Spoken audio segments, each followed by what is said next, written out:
آگے فرماتے فَإِنَّهُ مَن يَعِشْ مِنْكُمْ بَعْدِي فَسَيَرَىٰ اخْتِلَافًا كَثِيرًا، سنو جو لوگ میرے بعد زندہ رہیں گے فَسَيَرَىٰ اخْتِلَافًا كَثِيرًا، آپ سعودی عرب میں رہتے ہیں، عربی تو تھوڑی تھوڑی تو معلوم ہوگی، توڑ پھوڑ کے ہی صحیح لیکن تھوڑی تھوڑی تو جانتے ہیں۔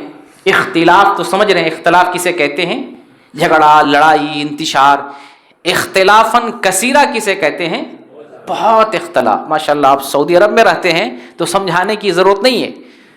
آپ فرماتے ہیں کہ جو لوگ میرے بعد زندہ رہیں گے تو وہ بہت اختلاف دیکھیں گے، اور یہ اختلاف آپ دیکھ رہے ہیں یا دیکھنا باقی ہے؟ دیکھ رہے ہیں۔ اس کو سلجھانا، ہمیں اس اختلاف میں نہیں پڑنا ہے۔ اختلاف رحمت نہیں ہے۔ جن لوگوں نے اختلاف کو رحمت بتایا ہے وہ جھوٹ بولتے ہیں۔ اختلاف رحمت نہیں ہے۔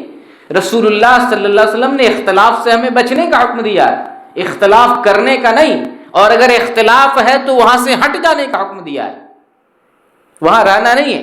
لیکن جو لوگ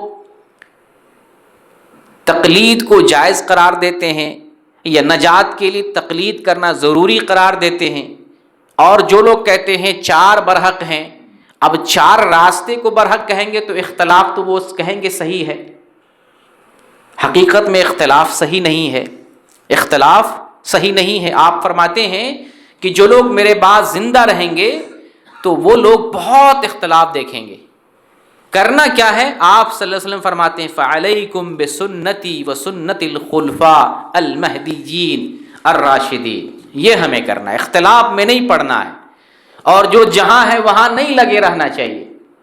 کرنا کیا چاہیے؟ فَعَلَيْكُمْ بِسُنَّتِي، میری سنت کو لازم پکڑ لو، اختلاف میں نہیں پڑنا، اختلاف میں نہیں رہنا ہے، اختلاف نہیں کرنا ہے، اختلاف اچھا نہیں ہے، اختلاف کرنے والے اچھے نہیں ہیں، اختلاف میں اسلام میں اس اختلاف کی گنجائش نہیں ہے، اختلاف نہیں کرنا۔ اگر اختلاف ہمیں نظر آئے کنارہ ہو جانا ہے۔ آنا کدھر؟ آنا ہے علیکم بسنتی۔ بیان کیا چل رہا ہے؟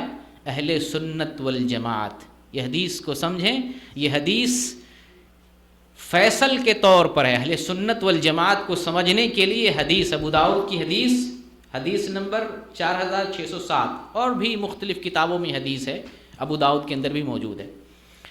یہ حدیث اہل سنت والجماعت کو سمجھنے کے لیے بہت معاون ہے۔ آپ فرماتے ہیں کیا کرو اختلاف کے وقت؟ فَعَلَيْكُمْ بِسُنَّتِي، میری سنت کو پکڑ لو، لازم پکڑ لو، اختلاف کو نہ پکڑو۔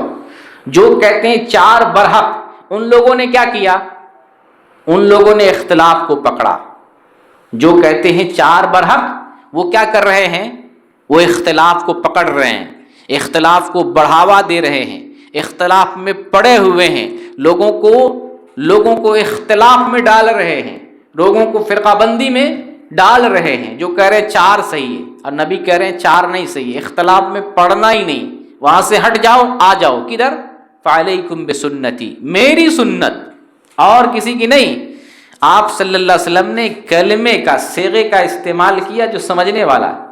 آپ نے کہا میری سنتی، سنہ اور یا لگا ہوا ہے، اس میں ہے یا کے مطلب ہوتا ہے میری سنت، اور کسی کی نہیں۔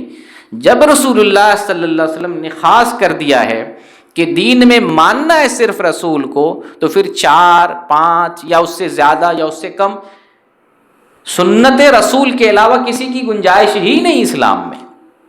تو آپ فرماتے ہیں جب اختلاف دیکھو فَعَلَيْكُمْ بِسُنَّتِي، میری سنت کو پکڑو، وَسُنَّتِ الْخُلَفَاءِ الْمَهْدِيِّينَ الرَّاشِدِينَ، اور میرے خلفاء کی سنت کو پکڑ لو۔